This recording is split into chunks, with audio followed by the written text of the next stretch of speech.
Hello everyone and welcome to the Chapter 7 Beginner Any Percent tutorial. We're going to do Chapter 7 skip today. It's one of the biggest skips in the entire game. Skips pretty much the whole solar array, so let's jump right into it. So you're going to switch to line gun, go this way, try to shoot this guy right in the arms to kill him. Switch to cutter, shoot that guy in the arm to kill him as well. You can save the game here. I'd recommend doing that for practice. I will be releasing a zip file of pre-made practice files once this guide is fully done, but I haven't done it yet, so I'd recommend having a save here anyway. It's a really good place to have one. So as always, you can see my input display on the bottom left, but I've got my coordinates and facing angle on the bottom right now. So I'm gonna link a link to this in the description. This is called the Universal Trainer for speedrunners, and it allows us to, like I said, see our coordinates and facing angle. It also lets you save and load your position. So for example, like that, I can save and load there. Really good for practice. Being able to see your X position here makes this trick so much easier when you're learning it and practicing it. So I'd really recommend trying it. You don't have to, but I think it makes it easier. So if you can, I'd recommend trying it out. Alright. So after we kill the enemies, we're just going to run through here. I'm going to show you a 0G clip here. There is an alternate one. I might just... I don't know, there should be a video of it somewhere. I might link that, but I'd really recommend trying to get this clip down. It saves a decent amount over the other one, and it's good because there's other 0G clips in the game you can learn, especially later on in this guide, and it'll help you with that as well.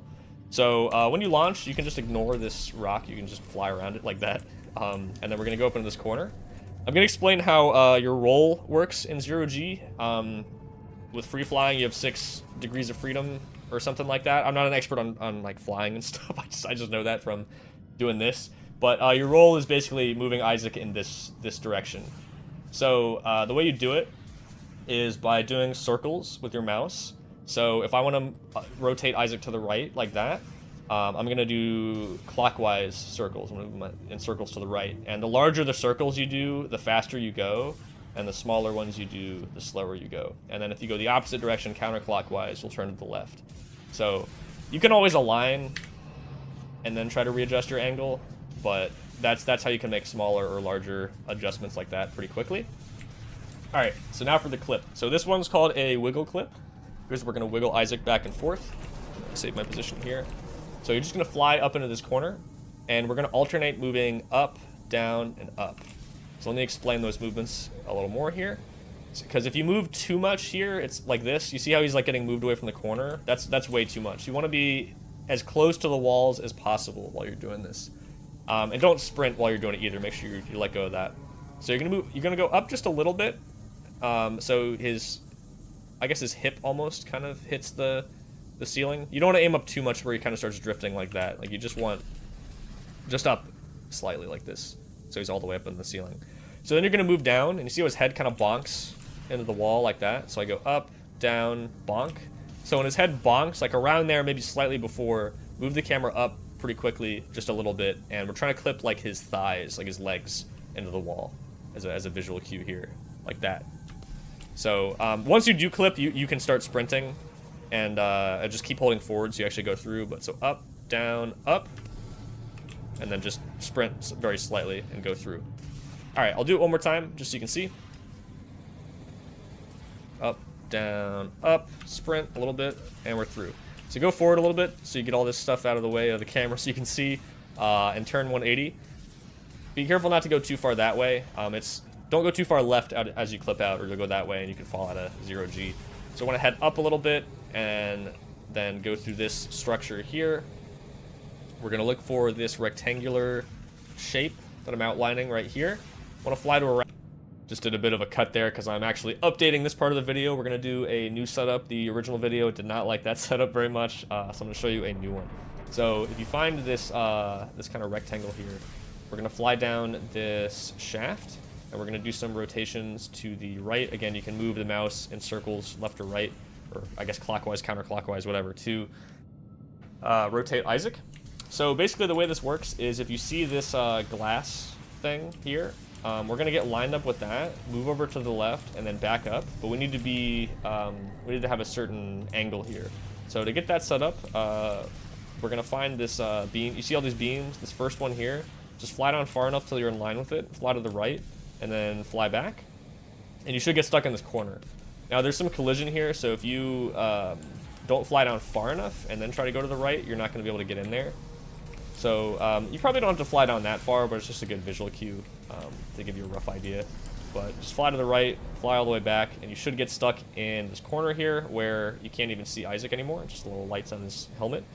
And then you can hold back and right. You don't have to sprint here, it doesn't really matter. But this will get you just stuck in place.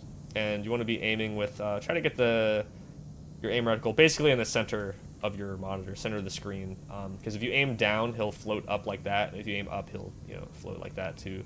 So kind of just in the middle there. And again, back and right to keep you in place. Alright, so we're going to rotate the camera, either like left like that, or right like that, to try to get a certain angle here. And what you want to look for is getting certain horizontal and vertical lines to be completely straight. So, for example, like this line on the bottom of the elevator, you want to be horizontal, or this line over here on the side of the elevator to be straight up and down. So those are two you can look for. You can also look for this big gray beam, the thick one there, to be also going straight horizontal. So, if we're like this, I can see that they're kind of like this beam is sort of, diagonal. It's not going straight across. So I'm going to do some rotations like this to the right. And you can do the smaller the circle you draw. Like imagine you're drawing a circle with the cutter dots, right? The smaller the circle you draw, the less it's going to move. If you do really big circles, like with a big radius, it's going to rotate you a lot. But if you do like little small circles, you get finer adjustments. So that's kind of how that works. But you're just going to keep rotating until these lines look pretty good. I just realized you actually can't see this one, but there's an opposite vertical line here. So I guess just look for this one, this one, and maybe this beam, just to give you an idea of what it should look like. All right, so from here, we can just start moving down. Try not to rotate the camera anymore. You could actually let go and fly down here. Just, again, try not to move the camera as much as possible. So now we're going to line up with this glass. Now here we can move the camera, but we're going to try to move it just as little up and down as possible, and basically just left and right. And we're going to try to get it. You see how if I get in a certain spot, this glass like line gets either like really thin like that, or it actually just disappears, like kind of like that almost. You can kind of still see it. Oh, there we go. It's basically almost gone. So that's what you want to get, but you want to be able to get that while you're looking at it. So you'll have to, say move to the right, aim more to the left here. Kind of just adjust Isaac, adjust your aim, adjust Isaac, adjust your aim, and kind of keep doing that until it looks as thin as possible or it disappears. I'm going to do this part again because I think I moved my camera, but that's okay. So I can kind of do the whole thing now, but a little bit faster. So get here, back and right, do your circles to get it looking pretty good. Yeah, I'd say that looks pretty good right there. I guess you could also just use this as a reference if you want to pause the video and look at this. This is pretty much the angle you want. And then we're going to move down here. Again, I'm not moving my mouse at all until I get down towards the glass. Then I'm just moving left and right, trying to get it as thin as possible. And moving the camera left and right. See, that's pretty good right there. And you can still see some bits of it. But you just want it as thin as possible or invisible. But it shouldn't be too precise, as long as it looks something like this. Okay, now we're for real not going to move the camera at all. If you move the camera at all here, go back and set it back up. And we're just going to tap left until we're aiming at the side of this gray platform here. Now this trick in particular, you really should, or I recommend you practice with the trainer. Like I mentioned at the beginning of the video, download it. Look at your X coordinate while you're doing this. If it's 23 by the end of the trick, it'll work. You can see with my setup, it's 23.7. If it's 23 at all, it'll work. If it's like a high 22 or a low 24, it might work, but 23, it's pretty much guaranteed to work. And the further left you go, the higher the X is, and the more right you go, the lower the X is. So with however, if everyone might do it slightly differently depending on what kind of angles you get. So if you find that, well, again, you can see your X. If you you can kind of see how you're missing it. If you might say, okay, maybe I'll just go a little bit more left, and then go back. Or I'm kind of my X is usually too what would be too high, I guess. So you'd maybe go more this way, like line up with this black line. But I'd say line up with the edge of the gray platform. I pause here and I let go of my mouse. You don't have to do this, but again, if you adjust your camera at all, during this, it's gonna mess up the setup. So I like to just pause, let go of my mouse, so I don't, move it while I'm physically letting go of it. We're just gonna hold sprint and back, and fly back. So if we did everything correctly, this should work. I might have messed up my angle a little bit while I was talking and stuff, but this looks like it'll still work. Ideally, yeah, no, actually this looks pretty good. Ideally your X should not be changing very much. You can see it's going down very slowly here for me. It might be going up for you, just depending on how different your setup is. Oh, that hallway down there, that's not supposed to be loaded, it's because I teleported up here. So that shouldn't be there when you're actually doing this, but that's fine. Once you hit the top of the 0G, just start flying forward. And we'll start falling here. Alright, yeah, so my setup was a little scuffed here. This looks like it'll still work, but ideally you'll want a slightly higher X at this point. But as we're falling down here, if you see this orange cloud, there is a star you can look at, and once he falls past that star, you're good. If you're looking at the trainer, once he falls past negative 223, then you can reload. Yeah, anything below 223, you'll be fine, because that's where the checkpoint is. If you want to be really safe, like because you're not allowed to use the trainer during the run, obviously. So once he falls basically to the bottom of this orange cloud, or about halfway through, like honestly, there is fine. Like we're already way below it, but there's kind of this star, this group of 2 stars, like in the middle of it. It's kind of hard to see with the pause screen there, but I would recommend just look at the trainer, look at where you are once you hit 223. That'll give you an idea. But if you want to be really safe, just fall all the way through the orange cloud, reload the checkpoint. And that should work.